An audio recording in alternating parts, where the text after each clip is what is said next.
Baik, selamat malam saudara sekalian. Malam. Kita akan pelajari pelajaran yang ke-8. Reformasi Yosia.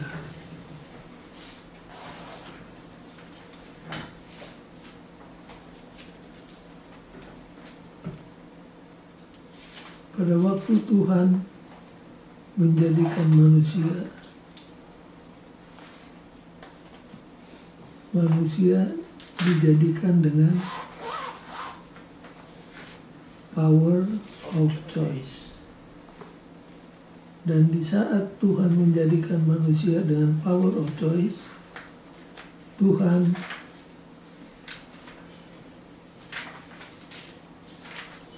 berada dalam apa yang disebut risky business. Mengapa risky? Karena bisa saja manusia menggunakan power of choice itu untuk cara yang salah. Dan itulah yang terjadi.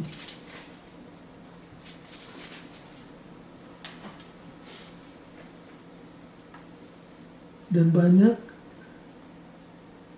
bagian-bagian Alkitab, kalau kita baca dari Perjanjian Lama sampai Perjanjian Baru, di mana Tuhan memberikan amaran kepada umatnya supaya jangan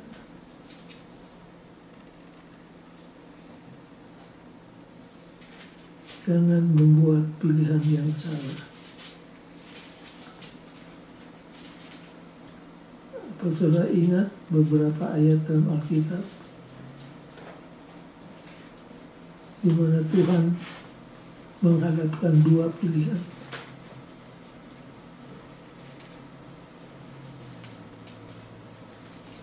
Saya kasih contoh. Joshua, masih ingat? 24 ayat 15. Apa katanya? Inilah pada hari ini siapa yang kamu akan sembah. Tapi aku dan seisi keluar rumahku akan memilih Tuhan. Itu satu. Pilihlah hari ini siapa dewa atau Tuhan yang kamu mau sembah. Di mana lagi?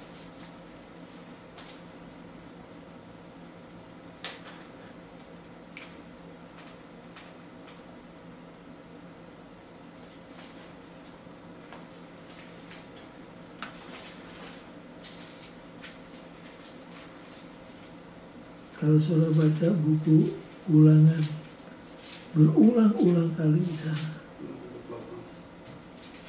Milih untuk menurut atau untuk memberontak. Di buku Nabi Yesaya, kalau kamu menurut, kamu akan begini. Sebaliknya kalau kamu memberontak, kamu akan begini. Dan Tuhan memberikan amaran supaya manusia jangan memilih yang keliru.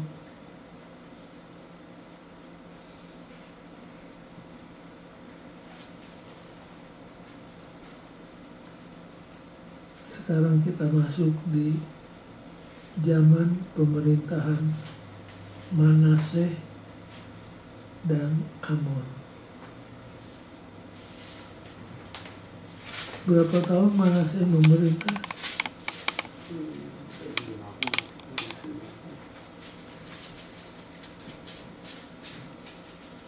55 tahun. Berapa? 55. 55 tahun. Dan Manaseh dikenal sebagai Raja yang jahat. raja yang paling jahat. Apa kejahatan yang dibuat oleh Manaseh?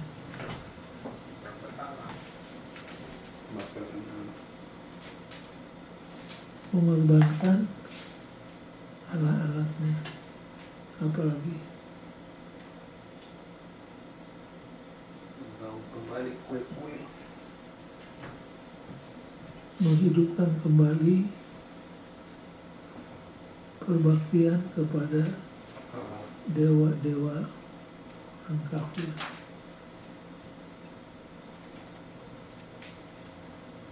Sehingga Manaseh dikenal sebagai raja yang membuat Yehuda berdosa, sama seperti siapa di utara.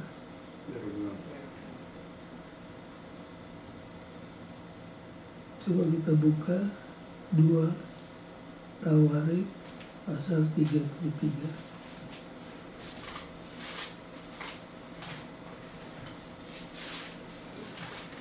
2 Tawarik 33.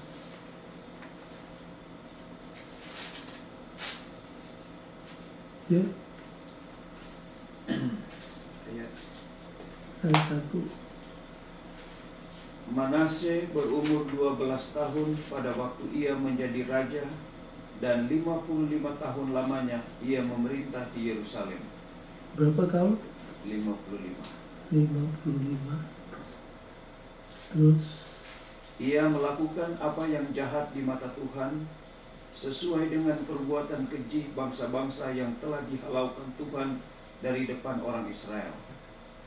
yang pertama, Ia mendirikan kembali bukit-bukit pengorbanan yang telah dirobohkan oleh Hizkia ayahnya. Ia membangun mezbah-mezbah untuk para Baal, membuat patung-patung Asyerah dan sujud menyembah kepada segenap tentara langit dan beribadah kepadanya.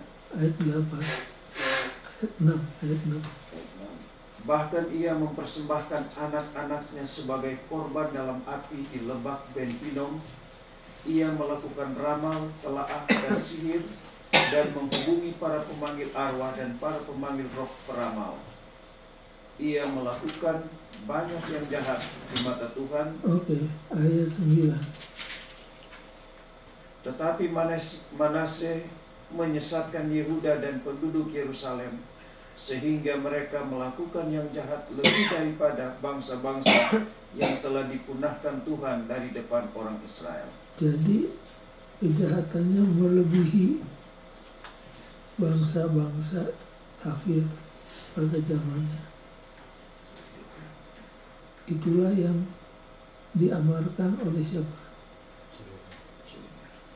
Oleh Musa.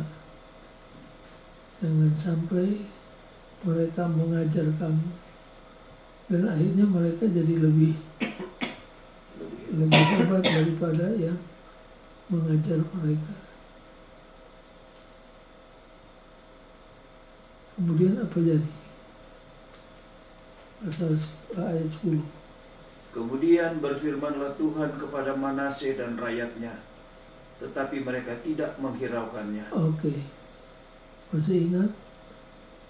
Tuhan punya cara. Mula-mula Tuhan bicara dengan air sungai yang tenang. Yaitu siapa? Suara nabi-nabi. Tapi mereka tidak memperhatikannya. Ayat 11.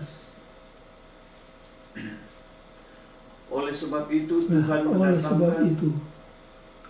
oleh sebab mereka tidak mau dengar cara yang lemah lembut, Tuhan mendatangkan kepada mereka panglima-panglima tentara Raja Asyur yang menangkap Manasye dengan kaitan, membelenggunya dengan rantai tembaga dan membawanya ke Babel. Terus Dalam keadaan yang terdesak ini, ia berusaha melunakkan hati Tuhan Allahnya. Ia sangat merendahkan diri di hadapan Allah nenek moyangnya dan berdoa kepadanya. Maka Tuhan mengabulkan doanya dan mendengarkan permohonannya. Ia membawanya kembali ke Yerusalem dan memulihkan kedudukannya sebagai raja. Dan Manasye mengakui bahwa Tuhan itu Allah. Jadi akhirnya Manaseh bagaimana? Bertobat. Bertobat. Bagaimana ini dia ditangkap oleh bangsa Asyur tapi dibawa ke Babylon.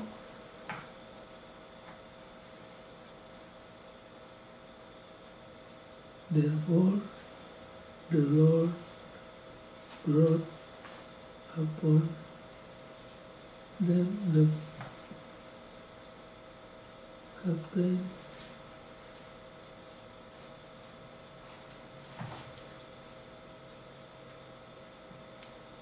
who took Manasseh and carried kemana? Babylon. Bukan dua negara yang berbeda.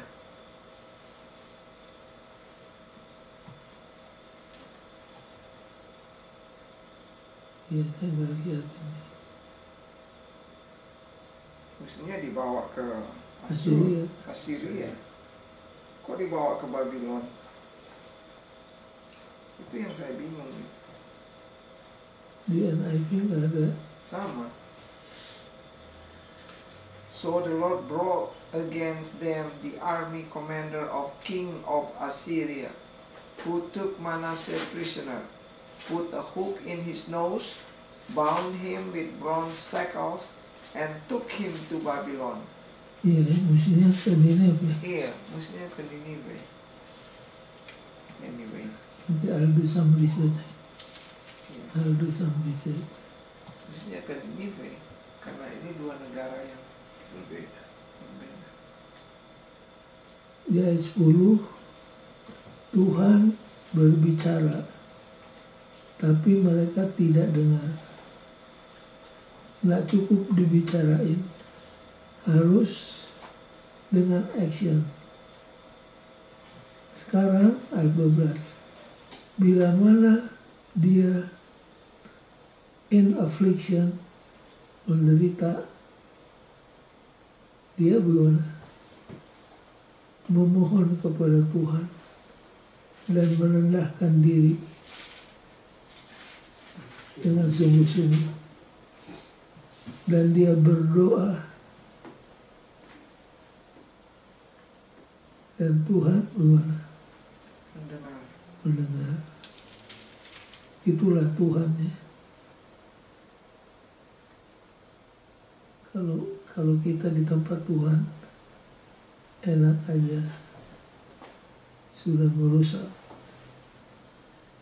bangsa, mengembalikan penyembahan berhala, membunuh anak. Sekarang enak aja cuma minta ampun. Tapi tidak demikian. Dan kemudian Manasseh dipulihkan kembali kepada jabatannya. Kalau saudara backup ke ayat 9, apa kalimat di sana katakan? Tetapi Manasseh menyesatkan Yehuda dan penduduk Yerusalem. Ini sama dengan siapa? Jeroboam. Jeroboam juga yang menyebabkan bangsa Israel berbuat dosa.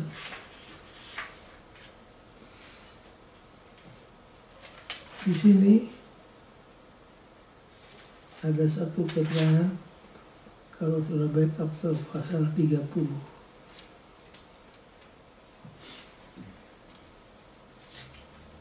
So, buka pasal 30.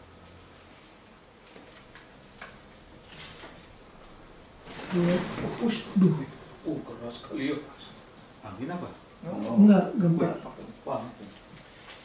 Tadi siang di Siswana bilang ada gempa ya. Saya bilang saya nggak rasa. Betul rupanya tadi. Coba baca lagi, Jack. Ayat Pasal 30 ayat 9. 30.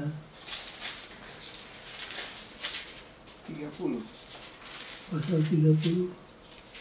Karena bila mana kamu kembali kepada Tuhan maka saudara-saudaramu dan anak-anakmu akan mendapat belas kasihan dari orang-orang yang menawan mereka, sehingga mereka kembali ke negeri ini.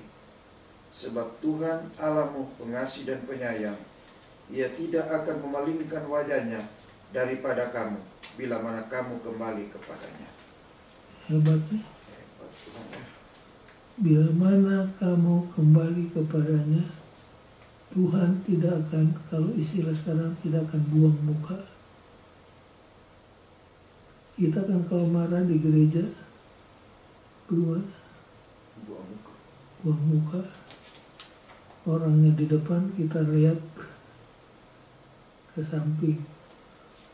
Di sini katakan, Tuhan begitu murah hati, Dia tidak akan memalingkan wajahnya kalau kamu kembali kepadanya.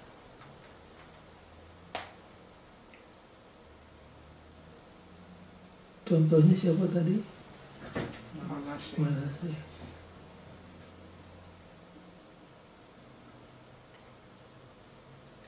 Jadi di zaman Manase, penyembah berhala marah kembali di antara orang Yehuda.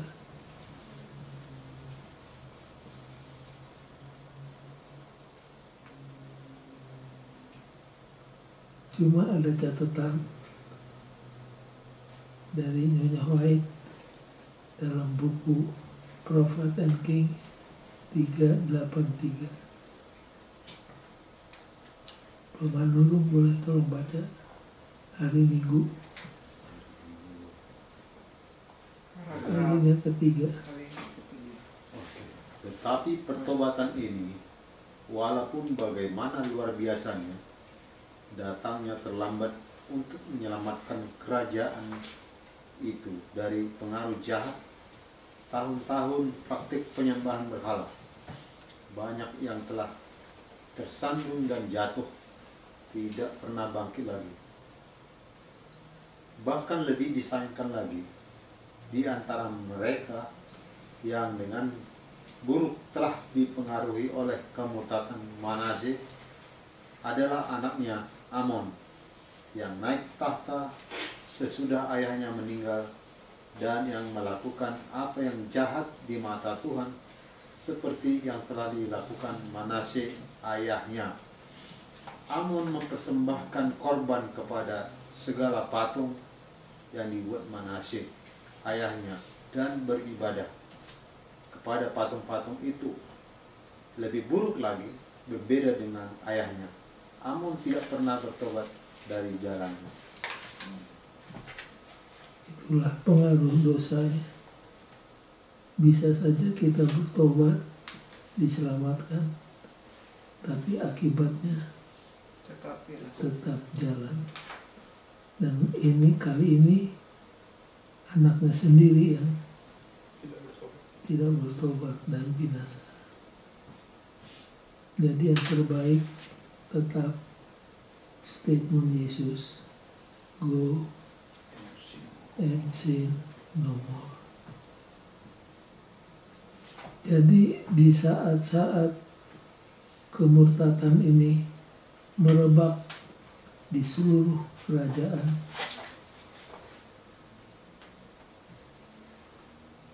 muncullah siapa? Yosia.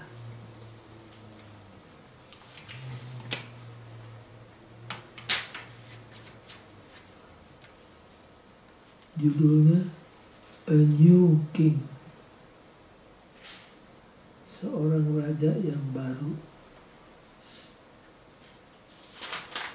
Mengapa disebut baru?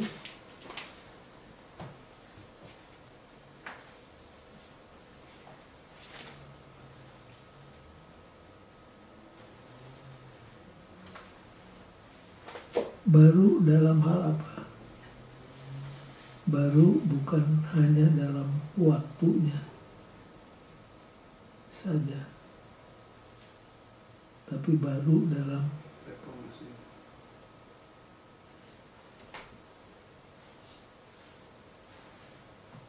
sikapnya. dalam pemerintahannya.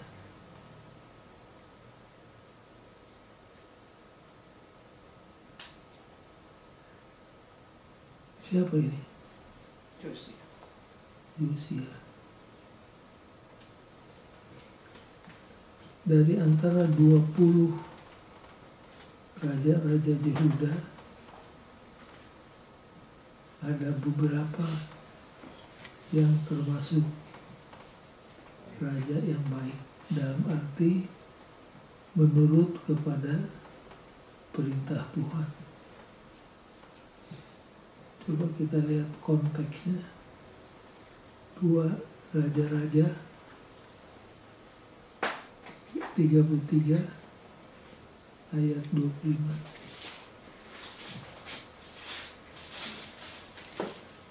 Baik, boleh baca.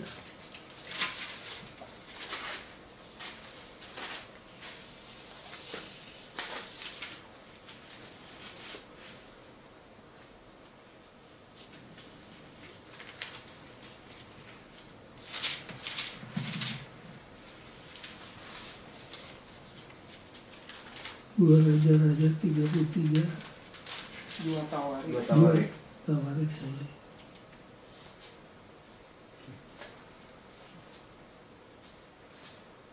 Silakan baca. Tetapi rakyat negeri itu membunuh semua orang yang mengadakan persepakatan melawan Raja Amon, dan rakyat negeri itu mengangkat Yosia, anaknya, menjadi raja menggantikan dia. Jadi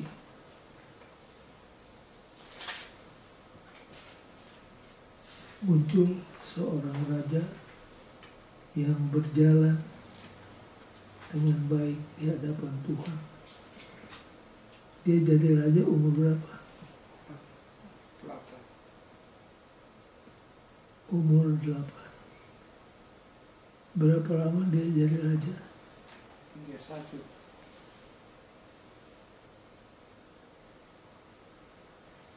31 tahun. 31. Apa yang dibuat?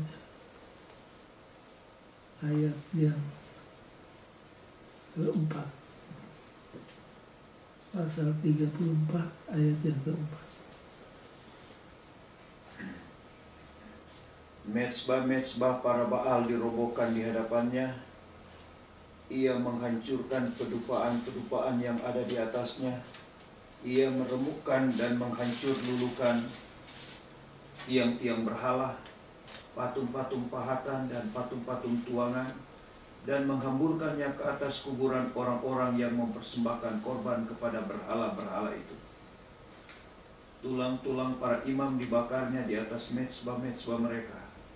Demikianlah ia mentahirkan Yehuda dan Yerusalem. Itulah catatan tentang Raja Yosia. Kenapa ya anak kecil dia udah mendapat pikiran demikian?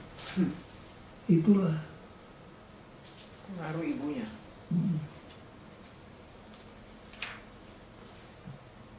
So, perhatikan di dalam rumah tangga, saya mendengar kesaksian-kesaksian.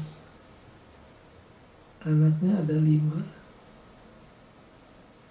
tapi 1 ini beda. Kalau ke gereja, yang pertama siap. Bangun pagi dia yang duluan. Bahkan dia kasih bangun adiknya, kakaknya untuk penuh pagi.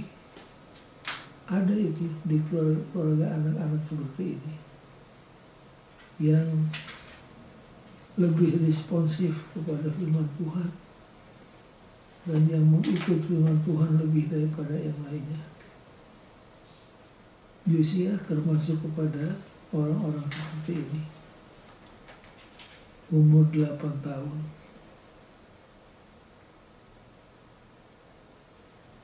Memerintah 31 tahun. Berbuat baik di pemandangan Tuhan. Ayat 3.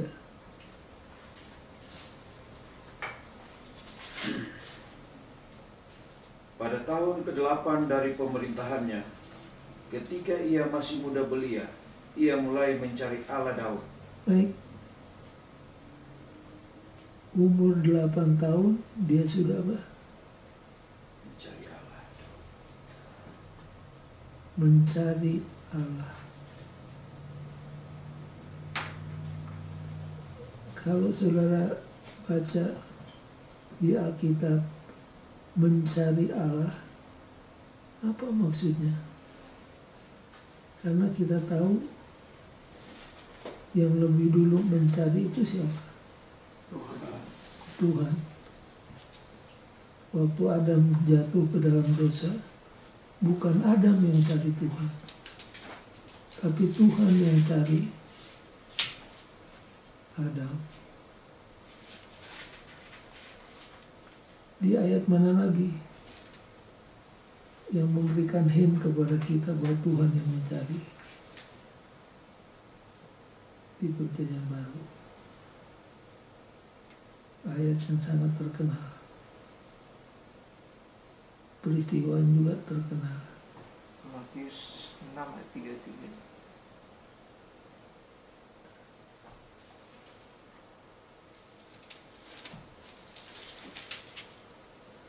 Itu perintah.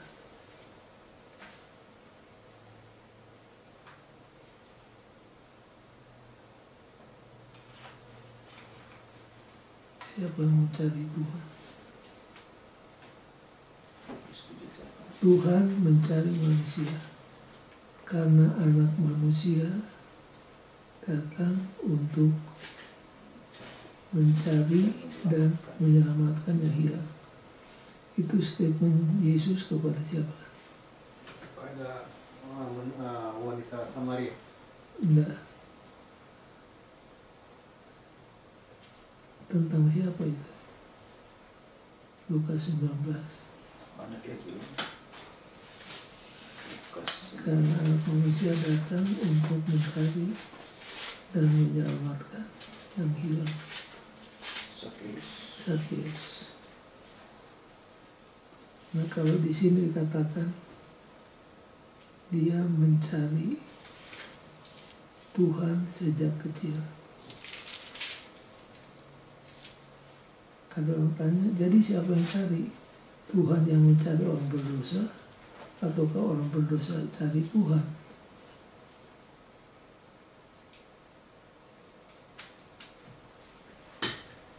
Tuhan yang cari orang berdosa. Yang jelas prinsipnya kalau kita baca Alkitab, yang aktif, yang proaktif di dalam keselamatan manusia adalah siapa? Tuhan. Adalah Tuhan. Lalu kalau dikatakan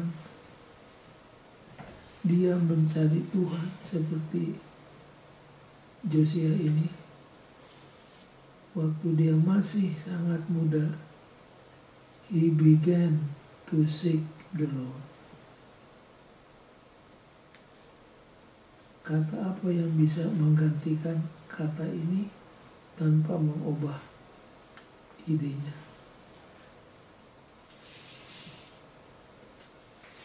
Okay. Walk with you. Berjalan dengan Tuhan. Itu dia. Itu dia. Berjalan dengan Tuhan. Yang pertama, yang proaktif untuk keselamatan manusia, yang mencari adalah siapa? Tuhan. Dan setelah ditemukan, kita berjalan bersama dengan Tuhan. Cuma kalau kita pelajari Josia yang mengadakan reformasi, nampaknya tidak bisa sama sekali menghapuskan akibat-akibat daripada nenek moyangnya. penyembah berhala. Dosa itu, kejahatan itu sudah begitu berurat berakar sehingga reformasi Josia pun tidak bisa menghapuskan 100% penyembahan berhala itu. Sayang sekali. Tapi at least Josia punya tekad untuk melakukan pembersihan di antara umatnya Yehuda. Coba kita baca komen dari Ellen White di hari Senin.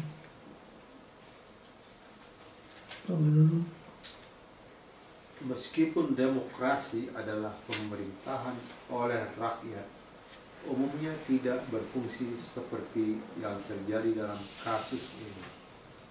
Walau demikian, rakyat ingin kemauan mereka diketahui, dan itu terjadi sesuai keinginan mereka.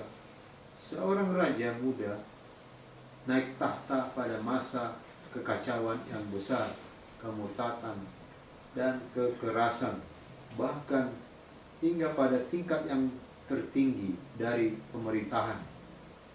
Melihat apa yang terjadi, banyak orang yang setia di negeri itu membayangkan apakah janji-janji Allah kepada Israel kuno pernah digenapi. Dari satu segi pandangan manusia, maksud ilahi bagi bangsa-bangsa yang terpilih itu tampaknya hampir tidak mungkin digenapi. dari segi pandangan manusia,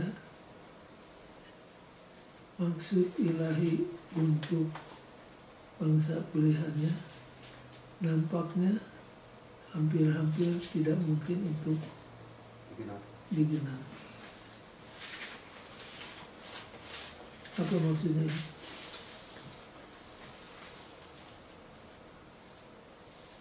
Tuhan berjanji melalui covenant di Bukit Sinai bahwa kalau umatnya menurut, mereka akan jadi harta kesayangan Tuhan, akan menjadi kerajaan imam, menjadi bangsa pilihan. Jadi idealismenya Tuhan sangat tinggi bagi umat. Kalau meminjam kutipan, meminjam kata-kata Ellen White mengatakan higher than the highest thought human mind can reach is God's ideals for His people. Lebih tinggi daripada yang tertinggi yang pernah dipikirkan manusia adalah rencana Tuhan bagi umatnya. Tetapi dosa penyembahan berhala sudah mendarah daging, sudah berurat berakar di dalam diri Yehuda, sehingga kita cenderung untuk berpikir apakah mungkin janji Tuhan itu digenapi kalau melihat keadaan umatnya seperti ini. Dan ini menimbulkan anxiety, seperti anxiety-nya Habakuk di dalam Habakuk 1 ayat 2-4. Coba kita baca. Pengarang Sekolah Sabat ini menyelaraskan keadaan di zaman Josia sama dengan yang dialami oleh Habakuk. Coba buka Habakuk 1 ayat 2-4. Keluhan Nabi karena ketidaksetiaan. Berapa lama lagi, Tuhan, aku berteriak, tetapi tidak kau dengar. Aku berseru kepadamu penindasan, tetapi tidak kau tolong. Mengapa engkau memperlihatkan kepadaku kejahatan, sehingga aku memandang kelaliman? Ya, aniaya dan kekerasan ada di depan mataku. Perbantahan dan pertikaian terjadi. Itulah sebabnya hukum kehilangan kekuatannya dan tidak pernah muncul keadilan. Sebab orang fasik mengepung orang benar. Itulah sebabnya keadilan muncul terbalik. Jadi Habakuk merasa aneh, mengapa Tuhan kok tidak bertindak? Melihat orang-orang yang punya power menggencet orang-orang biasa. Orang kaya take advantage over the poor. Orang jahat menekan orang yang baik. Kok kelihatannya Tuhan seperti acuh. Tapi Tuhan kemudian mengatakan apa? Ya. Saatnya akan datang, bila mana akan datang satu kekuatan dari timur yang akan menghancurkan orang yang jahat. Waktu mendengar kalimat-kalimat itu, Habakuk punya perasaan gimana? Dia heran lagi, loh Tuhan, sejahat-jahatnya orang yang saya sebut tadi, mereka itu umatmu. Kenapa Tuhan akan menggunakan orang kafir? Jadi Habakuk kembali mendesak Tuhan. Akhirnya Tuhan katakan apa?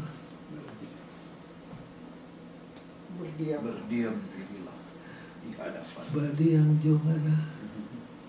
Yes, betul.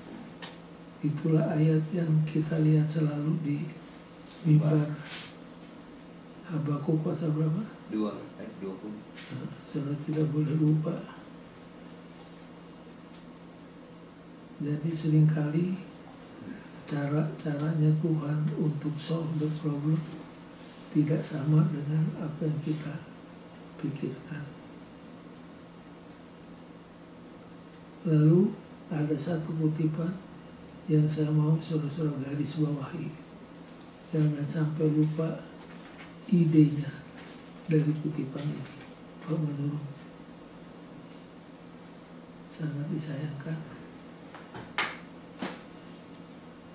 kutipan paragraf terakhir.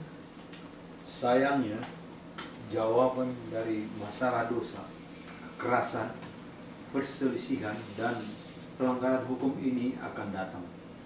Tetapi dari utara, dari Babel, kerajaan yang Allah akan gunakan untuk membawa penghakiman atas umatnya yang suka bertingkah. Sebagaimana sudah kita lihat sejauh ini, seharusnya itu tidak perlu terjadi. Tetapi karena penolakan mereka untuk bertobat, mereka menerima hukuman yang diakibatkan oleh dosa-dosa mereka. Disinilah gereja Advent, istilah bahasa Inggrisnya part company dari gereja-gereja Protestan lain. Gereja Protestan lain sampai saat ini masih mengakui bahwa Israel yang ada sekarang adalah bangsa pilihan Tuhan, di mana orang Kristen terpanggil untuk membantu proses yang disebut, pergerakan yang disebut apa?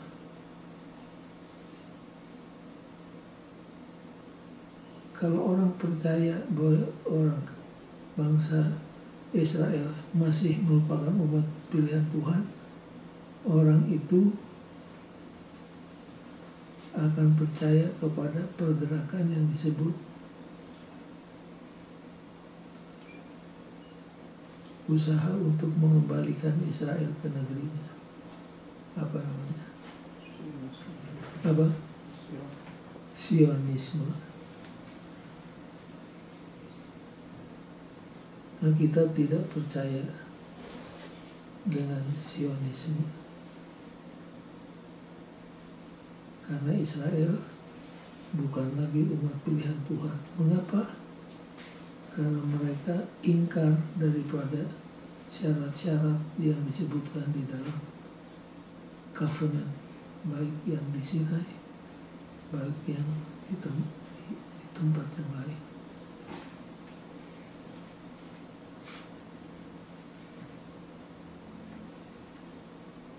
Sekarang kita masuk di usaha Josia untuk mengadakan renovasi gereja. Ka'bah waktu itu sudah dimakan usia, sudah tua, jadi perlu diadakan apa? Renovasi pembangunan. Pada waktu pembangunan ini sedang berlangsung, tiba-tiba ada teriakan yang mengatakan apa? 2 Raja-Raja pasal 22. Itu ayat gampang diingat. 2 Raja-Raja pasal 22. Apa teriakan mereka? Mereka menemukan. We have found the book of the law. Ini book of the law ini yang mana ini? 5 buku Musa. Pentateuch. Dari sejak kapan buku ini?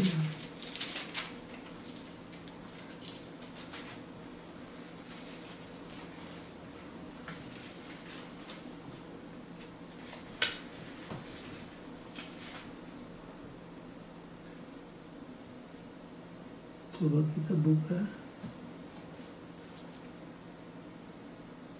mulai ayat 5. Dik 2 Raja-Raja 22 mulai ayat yang kelima.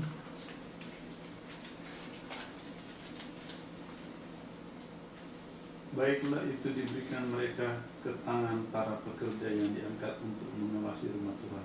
Atau mulai ayat 3 supaya lebih lengkap. Dalam tahun ke-18 zaman Raja Yosia, maka Raja menyuruh Safan bin Asalya bin Mesulam, panitra itu ke rumah Tuhan, katanya, pergilah kepada Imam besar Hilkiah, suruhlah ia menyerahkan seluruh uang yang telah dibawa ke dalam rumah Tuhan, yang telah dikumpul dari pihak rakyat oleh penjaga-penjaga itu. Baiklah itu diberikan mereka ke tangan para pekerja yang diangkat untuk mengawasi rumah Tuhan, supaya diberikan kepada tukang-tukang yang ada di rumah Tuhan untuk memperbaiki kerusakan rumah itu, yaitu kepada tukang-tukang kayu, tukang-tukang bangunan, dan tukang-tukang tembok, juga bagi pembelian kayu dan batu pahat untuk memperbaiki rumah. Tetapi tidak usahlah mengadakan perhitungan dengan mereka mengenai uang yang diberikan ke tangan mereka, sebab mereka bekerja dengan jujur. Baik, kita nyimpang dulu sedikit. Saya kalau baca ayat ini termangu-mangu. Mengapa? Karena di sini disebutkan umat Tuhan yang sifatnya apa? Jujur. Honesty, integrity. Bayangkan mereka bilang tidak usah minta apa? Kwitansi. Karena semua orang bertindak dengan apa? Jujur. Di zaman sekarang sudah pakai kwitansi, sudah pakai auditor, sudah pakai segala macam cara untuk mencegah, masih juga gereja kebobolan.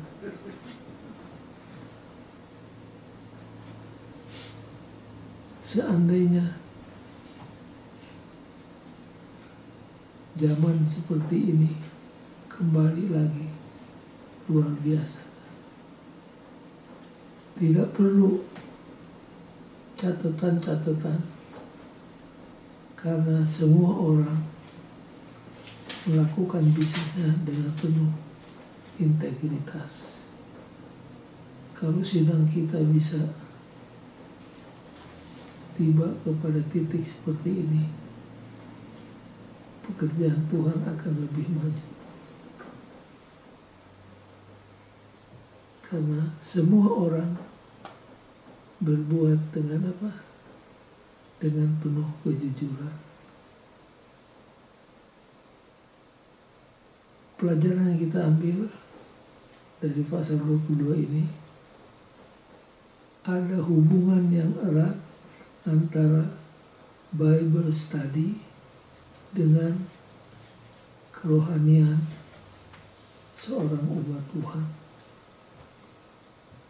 Bila mana Alkitab merupakan buku yang hilang di rumah tangga kita, maka kita kembali ke zaman kegelapan. Mengapa disebut zaman kegelapan, abad pertengahan itu? Karena kalau saudara pelajari sejarah, umat Tuhan dilarang untuk baca Alkitab, dilarang untuk mengajarkan Alkitab. Maka masuklah gereja ke sebuah terowongan yang sangat gelap. Kalau Alkitab tidak dibaca di rumah tangga kita, maka rumah tangga kita pun akan masuk dalam masa kegelapan.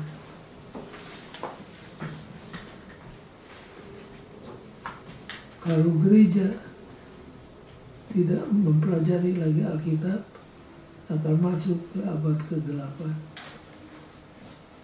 Sebaliknya, bila mana Alkitab dibuka, dibaca, disaksikan, maka kita akan masuk ke zaman reformasi. Kalau sudah pelajari Martin Luther rediscover 3 doktrin yang sangat penting dalam teologi Kristen. Yang pertama apa? Sola Scriptura, Bible only. Sola Fide, Sola Gratia. By faith alone, by grace alone. Lalu yang ketiga, priesthood all believers. Priesthood of all believers. Yang dua pertama tadi, gereja Advent sudah lama memegangnya. Cuma doktrin yang ketiga ini yang masih harus digalakkan. Apa maksudnya? Priesthood of all believers. Setiap umat percaya harus berfungsi sebagai imam. Salah satu pekerjaan imam adalah mengajar firman Tuhan. Jadi orang Advent jangan cuma baca dan hafalkan Alkitab, tapi harus apa? Harus ajarkan. Itulah prinsip priesthood of all believers. Kalau semua anggota Advent mau mengambil waktu bersaksi, mengajarkan Alkitab, pekerjaan ini akan cepat selesai. Jadi pendeta apa tugasnya kalau anggota yang mengabar Injil? Pendeta punya tugas yang utama dan pertama adalah memperlengkapi, melatih supaya anggota bisa mengajar dengan lebih tangguh lagi. Jadi untuk sekian puluh tahun Pentateuk hilang dari peredaran. Tidak heran zaman kegelapan masuk di Yehuda. sampai ditemukan kembali buku ini. Bayangkan waktu dibacakan, raja sendiri terus merendahkan diri di hadapan Tuhan, dan dia suruh sekretarisnya untuk kumpulkan orang banyak dan bacakan isi daripada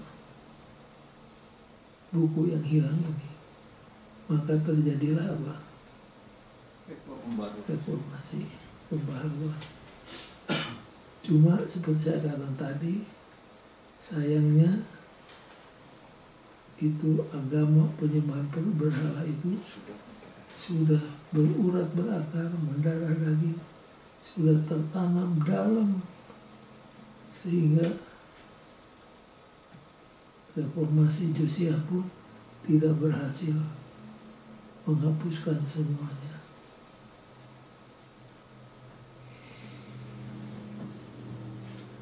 Kemudian kalau saudara-saudara baca terus, raja yang baik ini, raja yang benar ini, yang memulihkan kembali agama Tuhan kepada bangsa Yehuda, bagaimana? Apa jadi dengan Josiah? Mati dengan cepat. Biasanya refleks kita umat Tuhan kalau mendengar orang yang baik mati muda, pertanyaan kita adalah Why? why? Nah, saudara-saudara, saya mau ingatkan, jangan pernah tanyakan why kalau ada peristiwa seperti ini, karena tidak ada jawabnya. Jangan-jangan kita bisa akhirnya berspekulasi. Gantinya bertanya why, kita harus bertanya how then shall we live. Josiah dibiarkan mati muda. Pertanyaan yang logikal yang seharusnya adalah how then shall we live. Pertanyaan Petrus. Kalau demikian, bagaimanakah aku harus hidup? Nah, kalau itu ada jawabnya. Kita harus hidup penuh dengan ibadat kepada Tuhan. Kalau why, jawabnya spekulasi. How then shall we live? Josiah mengajarkan how shall we live. Kita harus kembalikan agama yang benar, menggantikan yang salah di dalam hidup kita. Baik, sampai di sini. Apakah ada tambahan atau pertanyaan?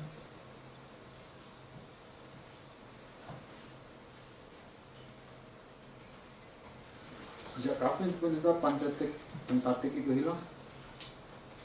Sejak raja dari mana ya? Masa kapan itu?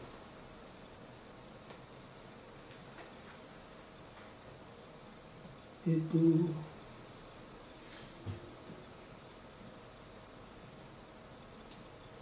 Pentatek ditemukannya di mana? Kalau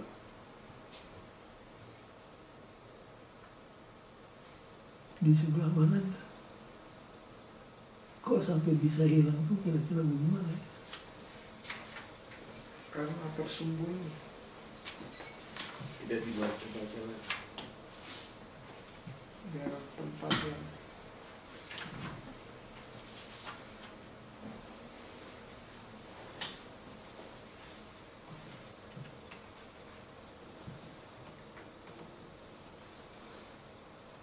Coba saudara pikir mula-mula secara logika dulu.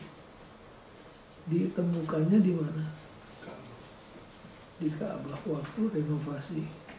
Kira-kira hilangnya kapan?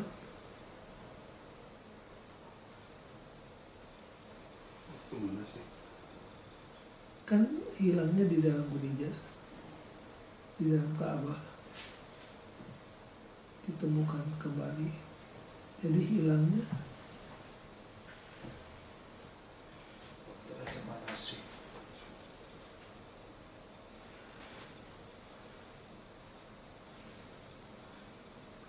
memang Alkitab tidak memberikan detailnya. Sini ada keterangan dia bilang begini.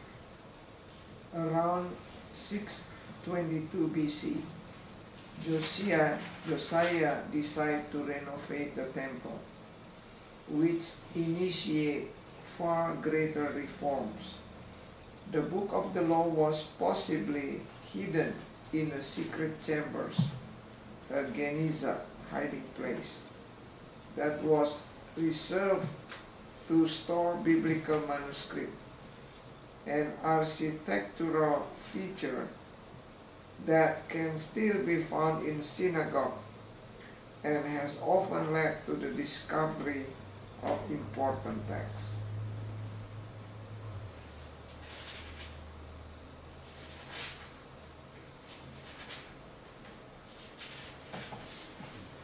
Kadang-kadang kalau dipikir seperti tidak mungkin ya.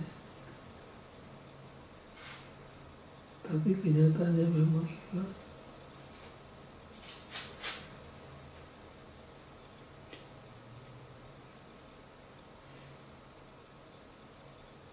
Ka'bah dibangun tahun berapa?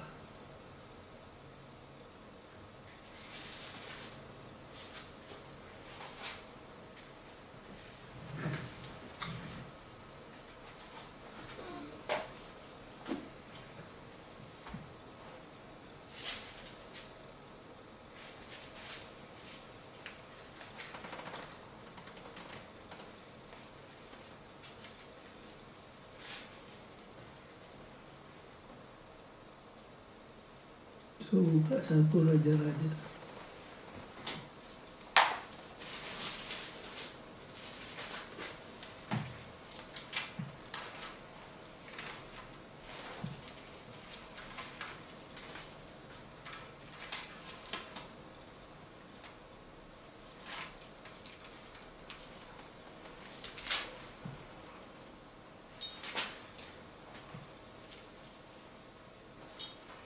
Boleh baca pasal 6 ayat 1.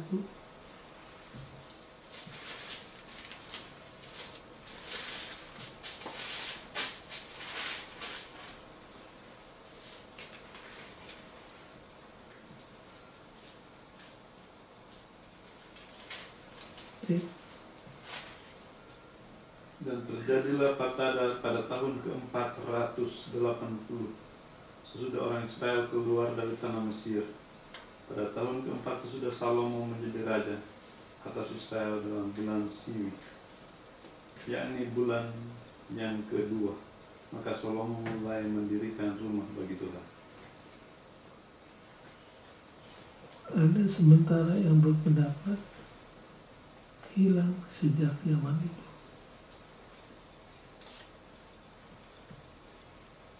Waktu pembangunan ditemukan kembali pada waktu renovasi. Ada yang berpendapat demikian.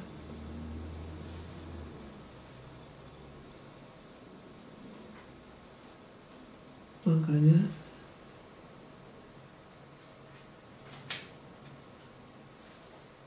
sejak zaman Salomo,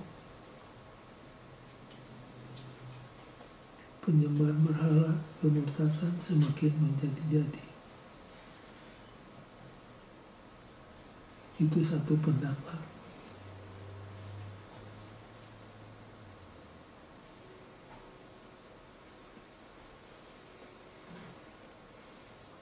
Di tengah-tengah kesibukan membangun, buku itu hilang. Terjadi kemurtadan. Pada waktu renovasi, buku itu ditemukan kembali. Terjadilah Reformasi. reformasi.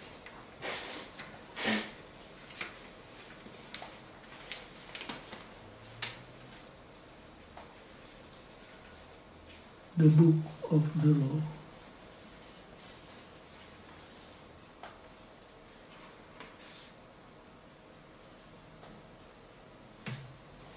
Ayat 12 sampai ayat 20, 2 Raja-Raja 22.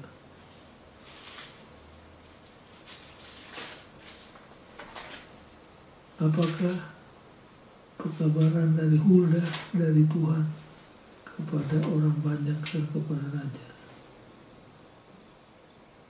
Coba baca ayat 12 sampai 20.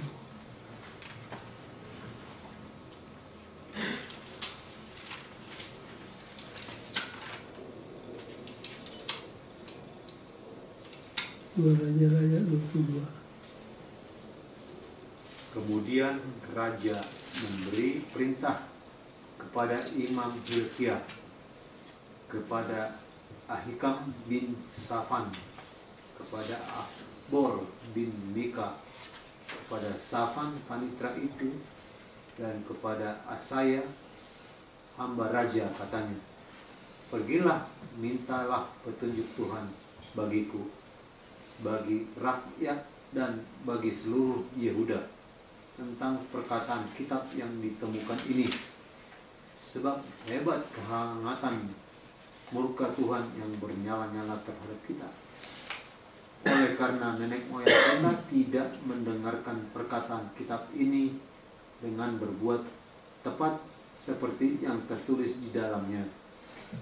Maka pergilah Imam Hilkiah, Ahikam, Akbor, Safan, dan Asaya kepada Nabiah Hulda. Siapa nabinya? Hulda, Hulda. istri seorang yang mengurus pakaian-pakaian, yaitu Salum bin Tikwa bin Harhas. Nabiah itu tinggal di Yerusalem, di perkampungan baru. Mereka memberitakan semuanya kepadanya.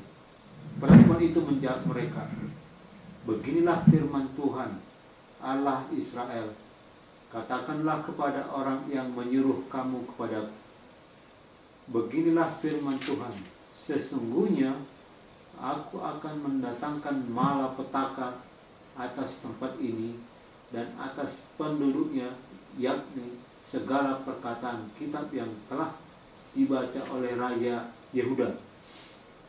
Karena mereka meninggalkan aku dan membakar korban kepada Allah lain dengan maksud menimbulkan sakit hatiku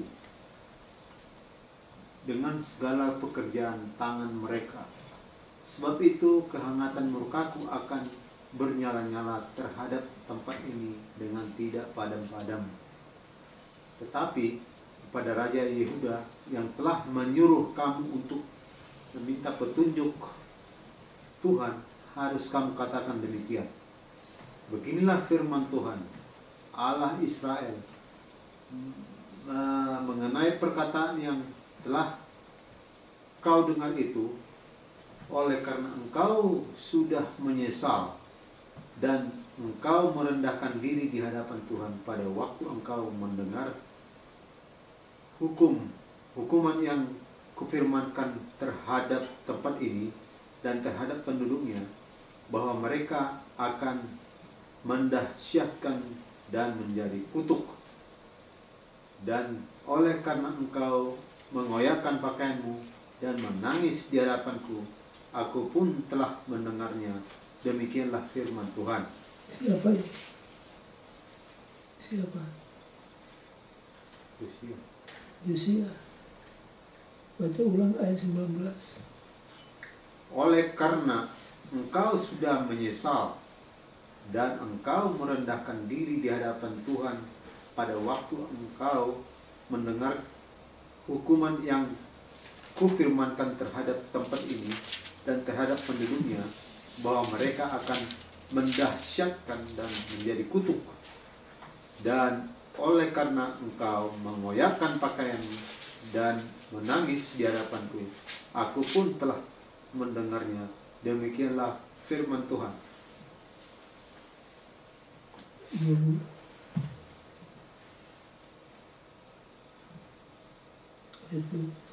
Sebab itu sesungguhnya aku akan mengumpulkan engkau kepada nenek moyangmu, dan engkau akan dikebumikan ke dalam kuburmu dengan damai, dan matamu tidak akan melihat segala malapetaka yang akan kudatangkan atas tempat ini. Lalu mereka menyampaikan jawaban itu kepada raja. Apa maksud ayat 20 bagian pertama? Your eyes shall not see all the calamity. Ya Yosia mati cepat enggak? Yosia akan dibiarkan mati muda, dan dia tidak akan melihat malapetaka yang terjadi di Yerusalem. Dan dia tidak sakit hati ya. Jadi apa message-nya?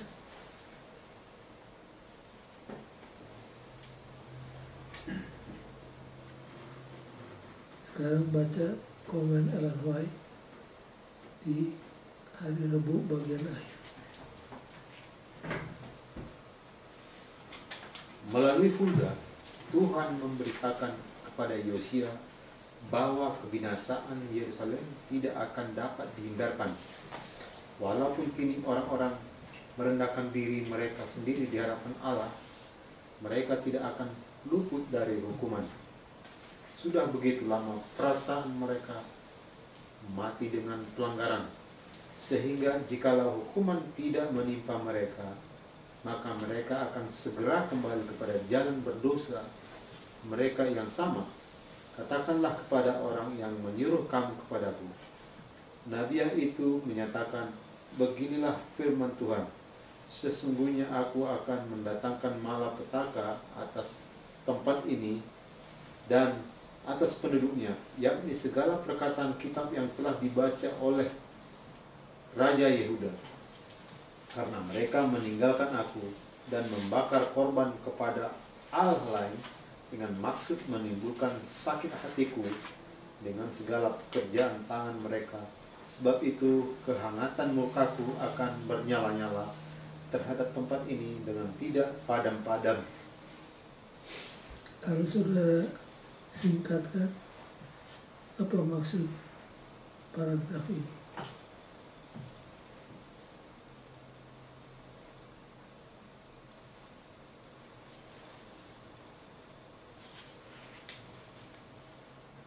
Dosa,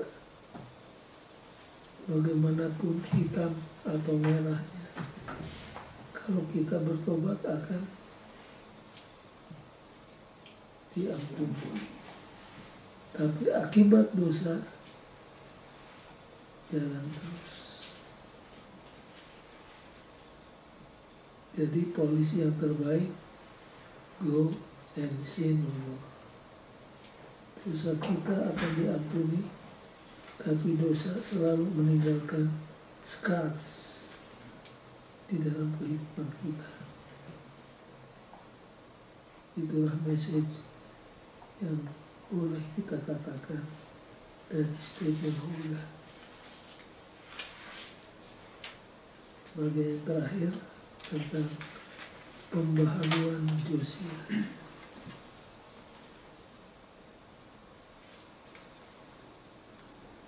Jadi dosa itu sudah sangat berurat berakar, mendarah daging, sehingga akibatnya tidak bisa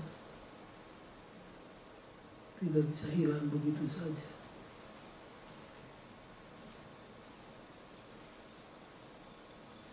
Sekarang disinggung tentang Passover.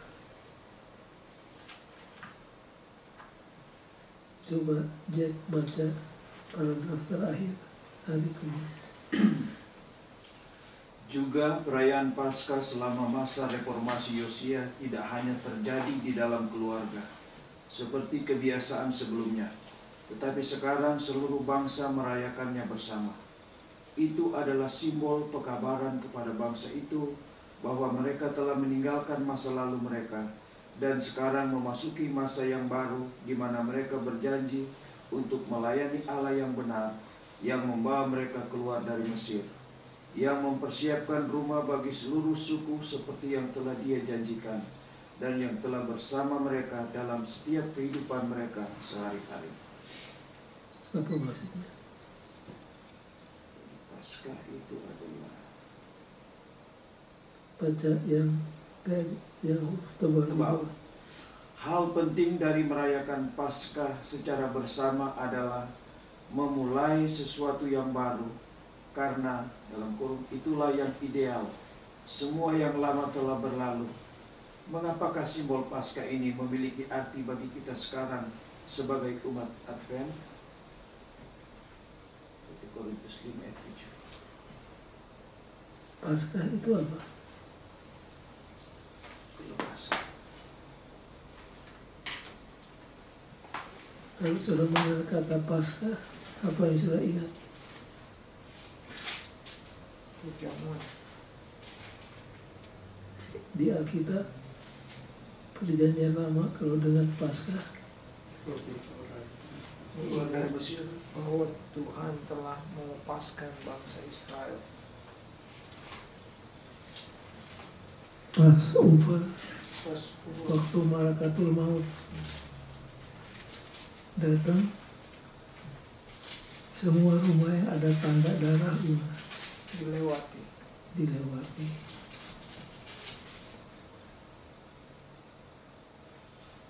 Apa maksudnya?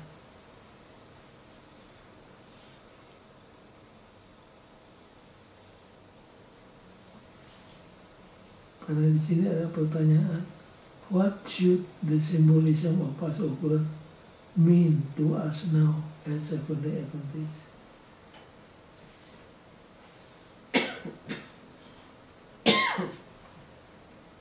Kalau sekarang kan ada istilah Jumat Indah, Sunday,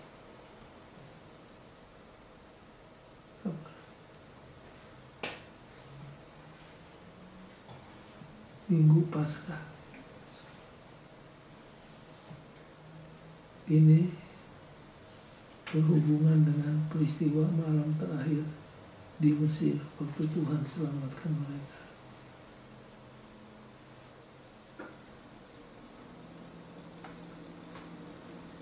Tadinya mereka tidak pernah celebrate Paskah. Waktu buku ini hilang, Paskah terlupakan. Begitu ditemukan, Paskah di-celebrate kembali. Karena Paskah ini adalah upacara yang melambangkan penebusan yang diadakan Kristus untuk orang berdosa. Kalau kita gereja Advent ada kecenderungan, kita kan menekankan sabat, sampai Paskah seringkali terlupakan. Bahkan ada orang yang seperti enggan untuk merayakan Paskah.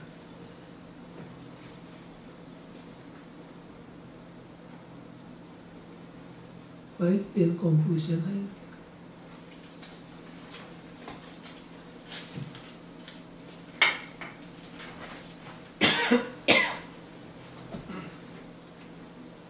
baca. Josiah reign and reform were the last interlude of faithfulness and peace amid the spiritual darkness that precede the Babylonian exile. Pemerintahan dan pembaharuan Josiah adalah mata rantai terakhir antara kesetiaan dan damai di tengah-tengah kegelapan rohani yang mendahului pembuangan di Babel. Jadi pemerintahan Josiah itu merupakan satu selingan. Sementara jahat, ada yang baik. Sesudah itu baru apa? Babylonian captivity. Yang kedua, refurbishing the temple is fine, but in the end, what really is crucial for the true revival and reformation?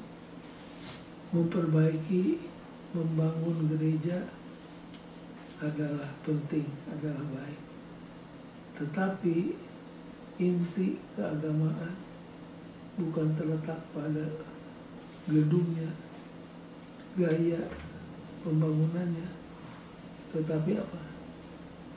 True revival and reformation. Karena seringkali ada kecenderungan kita bikin gereja yang mahal, yang mewah, ekstravaganza, tetapi di tengah-tengah kemewahan kerohaniannya mundur.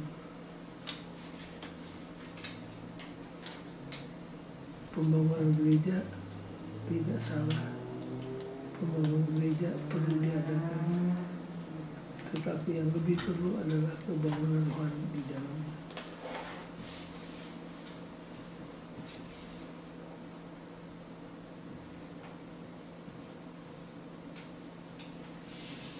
Kemudian yang terakhir, from a human point of view, the divine purpose for the chosen nation seem almost impossible of accomplishment.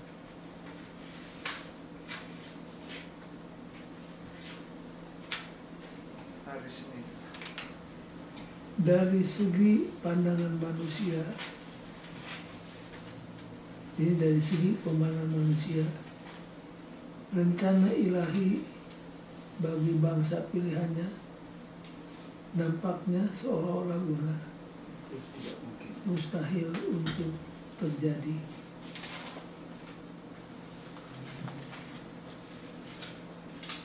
Jadi artinya apa? Rencana Allah bagi umatnya pasti akan terjadi. Injil akan merebak kemana-mana dan Tuhan datang untuk kedua kalinya.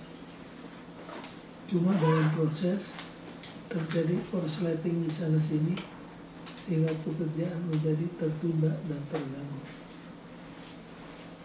Jadi yang penting bagi kita untuk kita ingat dari Raja Josia adalah dia mengambil inisiatif untuk mengadakan revival and reformation, dan inilah yang kiranya terjadi di gereja kita bersama.